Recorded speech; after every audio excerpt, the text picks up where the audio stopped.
So one of the most famous unsolved mysteries in South Carolina history is on the verge of being solved.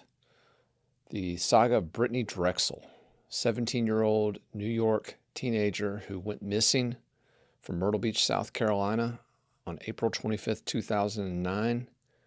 There may be a breakthrough in this case, folks. As we reported earlier this week, Georgetown County Sheriff's deputies are on the verge of making an arrest in this case.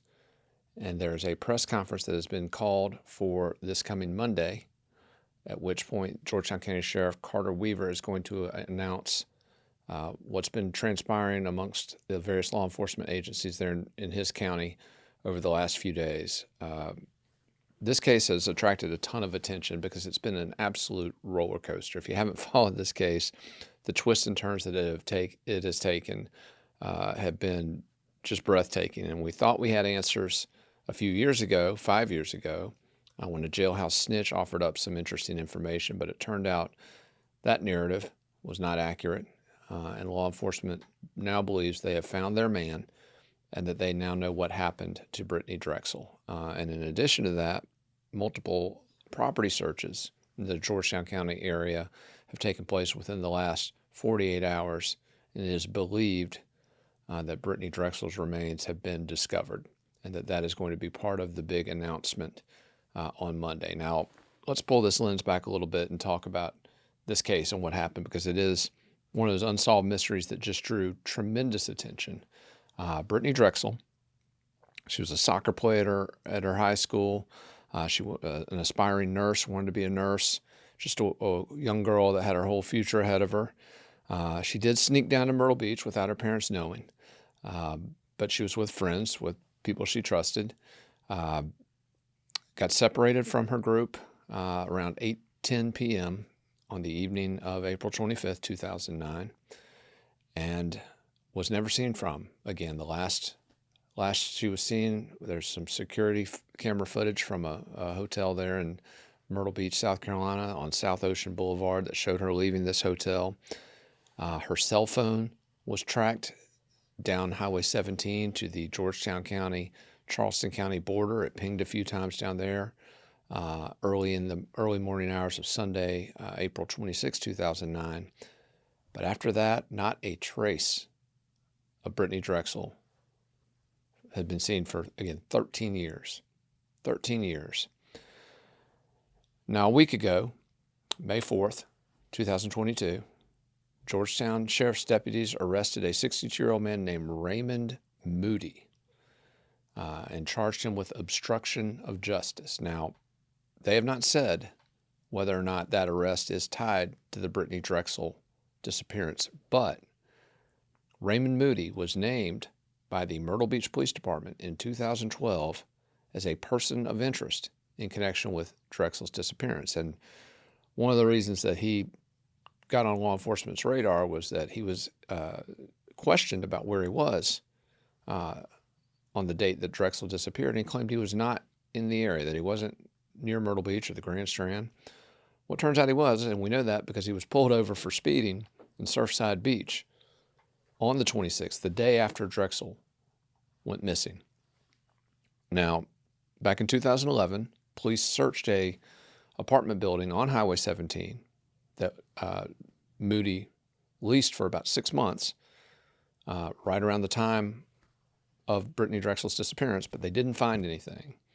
And so there were no arrests made in connection with the case, and there have been no arrests made in connection with this case over the past 13 years. 5 years ago, though, police thought they had their man. Police felt that there was a development in the case that would blow it wide open, and the federal government, particularly the FBI, which has been involved in this investigation from day one, the FBI in particular thought they'd found their man. And that story began with a jailhouse confession from a man named Taquan Brown, who was serving a sentence at the McCormick County Correctional Institution. And according to Brown, he saw Drexel days after her disappearance. And according to him, she had been abducted by a gentleman by the name of Timothy Daquan Taylor. Taylor and his father and a group of other black males allegedly abducted Brittanee Drexel. According to Brown, they tied her, chained her in fact, to a wall, sexually assaulted her, and he's offered a few different stories, but according to Brown, Drexel was killed in late May of 2009 down in Georgetown County, southern Georgetown County, on a piece of property owned by one of his relatives. Was this story true? Well, there was one corroborating witness who was at the time serving a stretch in the Georgetown County Detention Center who corroborated some of the details. But the feds took it very seriously. And in fact, they took it so seriously that Timothy Taylor, the one that was accused of committing the crime, the feds actually charged him for a crime that he'd already not only pled guilty to, but served his sentence in South Carolina. If you're thinking, wait a minute, isn't that double jeopardy? Isn't that a violation of this man's constitutional rights? You're right, it is. Or at least it should have been. But the feds were allowed to do this, to pressure him. And so in 2016, they took Timothy DeQuan Taylor to court. And I called him out at the time. We wrote about this at the time. I said, this is not constitutional. This is wrong what they are doing to this man. And I wrote at the time, listen, if you've got evidence that proves that he was in any way, shape, or form connected with the Brittanee Drexel disappearing, kidnapping, murder, charge him. Show the evidence and charge him. That never happened. That never happened. And so again, another 5 years pass till we get to this point with Raymond James Moody. So what do we know?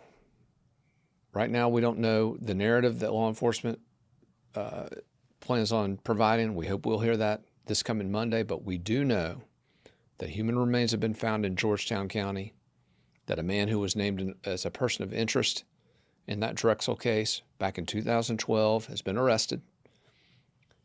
And we know that Georgetown police are holding an event this coming Monday to let us know what they believe transpired to Brittanee Drexel 13 years ago.